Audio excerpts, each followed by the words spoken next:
Are you wondering what kind of easel to use? It's a really big question to ask, especially if you are new to painting or new to making art and you're not really sure where to start. So in this video, I'm going to show you some really inexpensive options that are small and portable up to much more expensive large easels so that you have a whole wide range of options to choose from. So no matter what your budget, no matter where you are in your painting journey, I guarantee that you will find an easel that'll work for you in this video. So let's just jump right in. This large easel is great. It's Neosho River Hardwoods, and I believe they don't make them anymore. So I've seen them on Facebook Marketplace and Craigslist. If you can find one, they're great. I would definitely get it. This big easel is great for huge pieces. It stays in this spot. It doesn't go away. So you can see in the bottom there, it's really heavy duty. This part here adjusts. So I can go loosen this up and I can go all the way up. So this can fit a really huge painting. I'm just going to show you a little bit on the functionality of it. So it's adjustable to really small pieces as well. This is great if you work really big. If you like do 36 by 36 or bigger, this is great. But obviously you can work on smaller pieces. I'll put a 20 by 20 on there so you can see.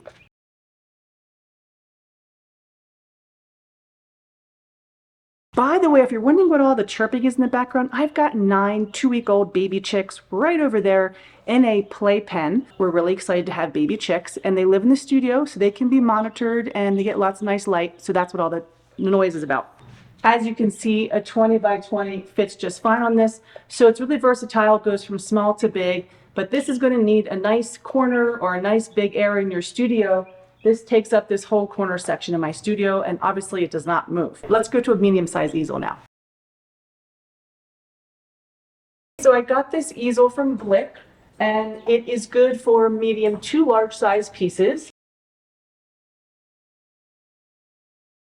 So that part goes all the way down to the ground there. So, I'm going to put this as high as I can. So I could put my 36 by 48 on there, but it's going to be pretty low for me. So for me to work on this 36 by 48, I'd have to remove the top part, and this is still kind of low, right, for me to paint. So I would say if you don't want to have anything that is bigger than probably a 40-inch high painting to work on this medium-sized Blick easel. But it's super solid, has a nice sturdy base. It is heavy duty, like my other easel, but certainly lighter duty than the other really big easel. This is great, again, for medium work, maybe no bigger than 40 inches high. But you can also work really small on this one. So let's take a look at that.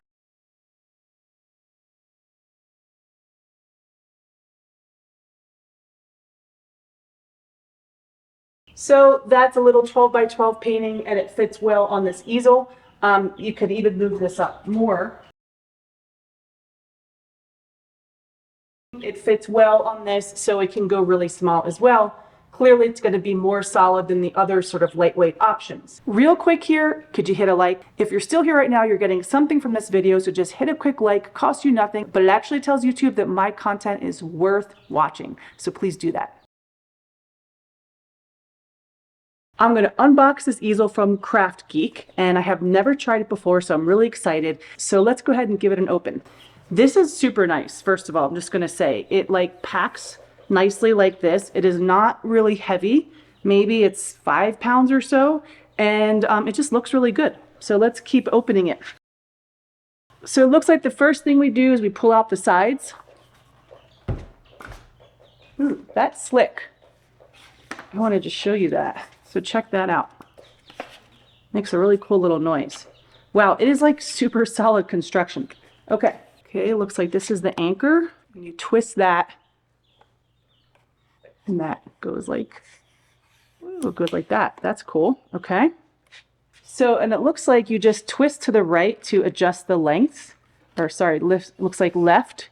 So that's a very cool thing where you just, yeah, that's really nice. It kind of feels like a really well-made IKEA, like super good design, but maybe a better quality than IKEA stuff. Although I love IKEA. So this here is the easel holder.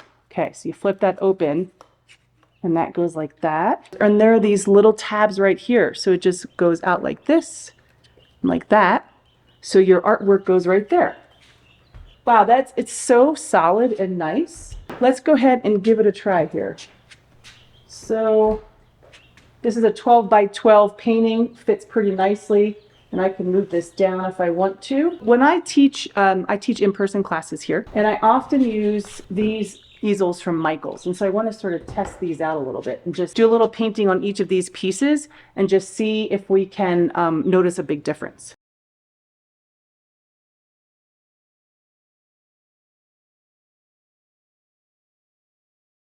So each thing that I do, I'm actually not that happy with. I keep rubbing it off, but it's actually good because when you rub off the paint, you're really kind of pushing against the easel, and this is staying really strong. Let's now try the Michaels easel.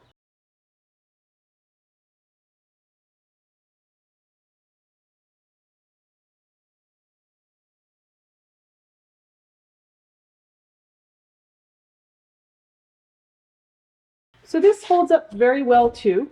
It has the bar all the way across, so it does sort of support it better, and it's very lightweight, but it's definitely, I'd say, not quite as good quality as this. And let's check out the extension part of this easel. Okay, so again, to put the legs down, we're going to go to the unlock, and wow, this, whoa, check that out. This easel, I can't even fit into the screen here, so I'm going to lock it and then back up. Really, they get long, super long. Let's put this one down. Turn left, and there it goes. So here we have it fully set up, and so it's a really tall easel. Let's go ahead and put a bigger painting on it. So this is a 20 by 20 painting, and that fits really well in this easel as well. And I'm tall, I'm 5 feet 10 and a half to be exact. And this would be a perfect height for me to work at actually. So just extending the legs, I could get a really nice sleek easel that packs down really nicely, because one of the things about the other easels that I have, they are there to stay. They are big and heavy and bulky, and this is super lightweight. So I'm really kind of liking this. So I'm just going to like tap at it and just see how well it holds up when I tap, as if I was sort of doing some expressive brush marks. It's solid. It's super solid. So it does hold for pieces as big as 24 inches.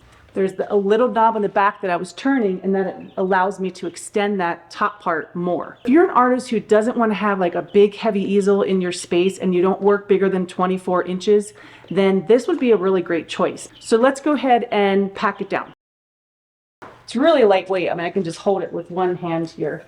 So I'm just going to make sure that I turn left to unlock, and then go all the way up, and then you're going to snap that back to the right. So again, left to unlock, push it, snap to the right. And then once it's folded in like that, then you just pull, make sure it's on unlock, and then that just presses right down. And then for closing it, just kind of jog that up. Then you just fold it back. It's back to its normal configuration. This thing is pretty awesome. So great for lightweight, great for plein air, great for don't have a lot of space in my studio, need to pack down my easel. Another easel option would be these wooden easels. I got these from Michaels, and they are a little flimsier, I have to say. I would not recommend this one.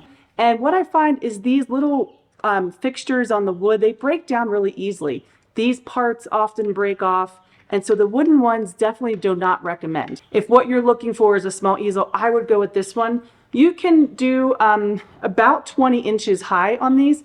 In my classes, I do 16 by 20s, and they work perfectly fine on these. They're lightweight, they pack down. I haven't had one break yet. So this is a really good, inexpensive option if you're not doing plein air, and if you want something really inexpensive and just want to get started. So let's recap here. If you're going to work large, more than 36 by 36 inches in height, and you have a spot in your studio to put your easel, I definitely recommend one of the really large ones. And you don't know if you're going to work larger down the road. So it's nice if you want to work in a larger format that you just invest in a nice big solid piece if you have room for it in your studio. Now, if you know that you're going to stick to more of a medium to small size, maybe not go over 36 or 40 inches, then you could go for this Blick. Blick does have 3 different levels. They've got a lightweight, a midweight, and a heavyweight. And so I'll link to all that in the description box below. This easel is the midweight, by the way. So I chose this because I already had a really big one. So this one is perfect if you're going to work medium to large-ish, no more than 40 by 40. And even then it's probably stretching it. This will be good if you're working probably 36 by 36 or smaller, but it's nice and solid. It does pack down. You can just loosen the sides and it will pack flat if you really want to move it outside your studio. Whereas the big one here, much harder to do that. It does pack flat as well, but it is really heavy and cumbersome. Then we have the Craft Geek easel, which packs down really slickly. It's super solid. Testing it out in our video here, it seems very solid. And I think it's great for plein air. So if you're a plein air artist, this will be awesome. But even if you do work large, but you need to pack away your easel, you don't have room to keep it, this will be a perfect option for you. You can work up to 24 inches on this one, and I think it's a great option if you work medium size and you want to save some space in your studio. Once again, I do not recommend the wooden ones from Michaels, the Artist Loft. Don't even consider it. I'm going to go ahead and recommend for small, easy, and expensive, the Michaels Artist Loft easel. Real quick here, if you're new to making art, you might need some help with color, and I have the perfect resource for you. It's actually a guide to the 8 colors I recommend that you purchase. So these colors are what I always have in my toolbox, and I have them because they're the most important colors for color mixing. So if you want that free guide, right below in the description box, I have a link to that guide, and it will give you the colors I suggest, and also some really good, easy color theory tips. So you can grab that for free below. So I'm going to put links to all of these easels I discussed in the description box below, okay? And some of those links are affiliate links. You'll see that right under the link. What that means, I just get a little kickback if you purchase it. It's no more expensive for you, and it helps me out because it helps me to do free videos like this one. And let me know in the description box below, what easels do you love? If you recommend a really small one, a plein air one, a large one, I would love to see what you all recommend. It really helps other artists. Don't forget to subscribe to my channel. If you like this video, I have a lot of videos for artists, from new artists to professional artists. So make sure to hit subscribe.